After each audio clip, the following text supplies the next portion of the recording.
Legal support Bangladesh চ্যানেলের পক্ষ থেকে সবাইকে স্বাগতম। আমি আছি আপনাদের পাশে অ্যাডভোকেট মোহাম্মদ জাকির হোসাইন।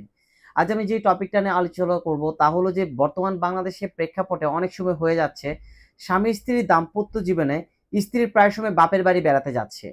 এই বাপের বাড়িতে বেড়াতে যাওয়ার পরবর্তীতে কোনো কারণ ছাড়া অথবা কারণ থাকার কারণেই তার স্বামীর বাড়িতে আবার ফিরে আসতে চায় না। শুধু ফিরে আসতে চায় না এমনটা নয়, পরবর্তীতে তার স্বামীকে বিভিন্নভাবে সে হুমকি ধামকিও দেয় যে তোমার বিরুদ্ধে আমি মামলা করব যদি তুমি আমার সকল দেনাপানা বুঝিয়ে না দাও, অথবা আমি তোমার সাথে সংসার করব না, অথবা তুমি যদি আমাকে তালাক না দিয়ে দাও। কিন্তু স্বামী বেচারা কোনোভাবেই তালাক দিতে চায় না, এবং কি কাবিনের টাকা দেওয়ার মতো তার উপযুক্ত অবস্থান নেই।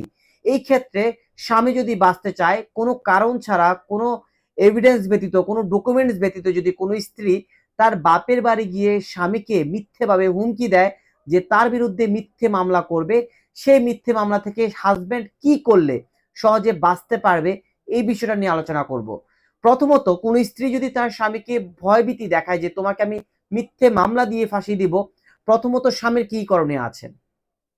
প্রথমত, আপনি যদি চান আপনার স্ত্রীর সাথে সংসার করতে চান, এবং আপনি যদি কনফিডেন্ট থাকেন যে আপনার স্ত্রীর সাথে আপনি কোনো ধরনের অন্যায় করেননি, সেই ক্ষেত্রে অবশ্যই আপনার স্ত্রী যদি আপনার শ্বশুর বাড়িতে অবস্থান করে, সেই ক্ষেত্রে আপনি দাম্পত্য পুনরুদ্ধারের মামলা করতে পারেন।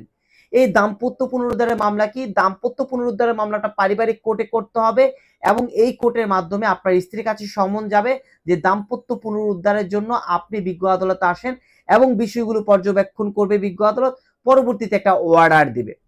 ধরে নিলাম এই দাম্পত্য মামলাটা আপনি করলেন, অথবা এই দাম্পত্য মামলার অপশন আপনার আছে, আপনি চাইলেও করতে পারেন, না চাইলেও করতে পারেন। এখন যে স্বামীর সমস্যা, সে মনে করলেন যে দাম্পত্য পুনরুদ্ধারের মামলা করব না, সেকেন্ড অপশন কি থাকতে পারে? সেকেন্ড অপশন থাকতে পারে যে আপনাকে যেহেতু আপনার স্ত্রী ভয়ভীতি দেখাচ্ছে কোনো কারণ ব্যতীত, সেক্ষেত্রে আপনি সংশ্লিষ্ট থানায় সাধারণ ডায়েরি করতে পারেন। বলতে পারেন যে সাধারণ ডায়েরিটা কোন জায়গায় করলে বেশি এফেক্টিভ হবে।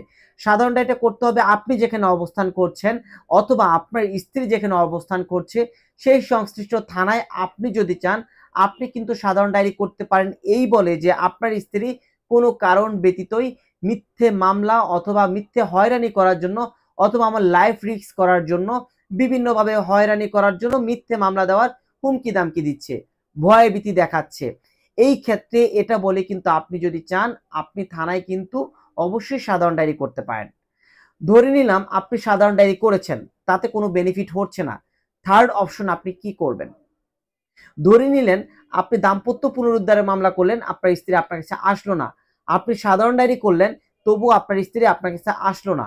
সেই ক্ষেত্রে আপনার স্ত্রী আপনাকে আরো বেশি হুমকি দামকি দিচ্ছে, এইসব করে কোনো কিছু হবে না, তোমার বিরুদ্ধে আমি মিথ্যে মামলা দায়ের করব।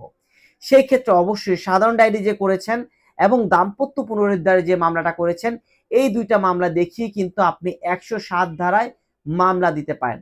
এখন বলতে পারেন যে 107 ধারায় ফৌজদারি কার্যবিধিতে কি মামলা আছে?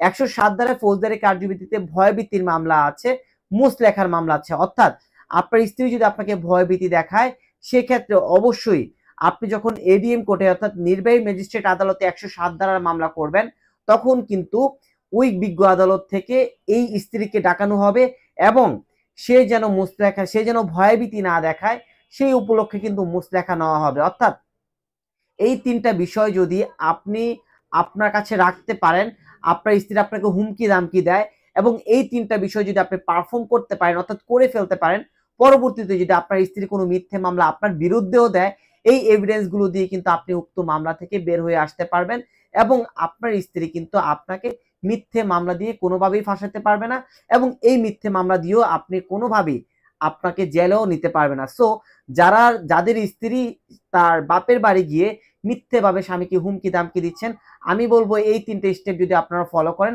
তাহলে কোনোভাবেই মিথ্যে মামলা দিয়ে আপনাকে কোনোভাবে আটকাতে পারবে না। এরপরে যদি উক্ত বিষয়গুলো নিয়ে কোনো কিছু জানার থাকে, অবশ্যই আপনারা আমাদেরকে ইনফর্ম করতে পারেন।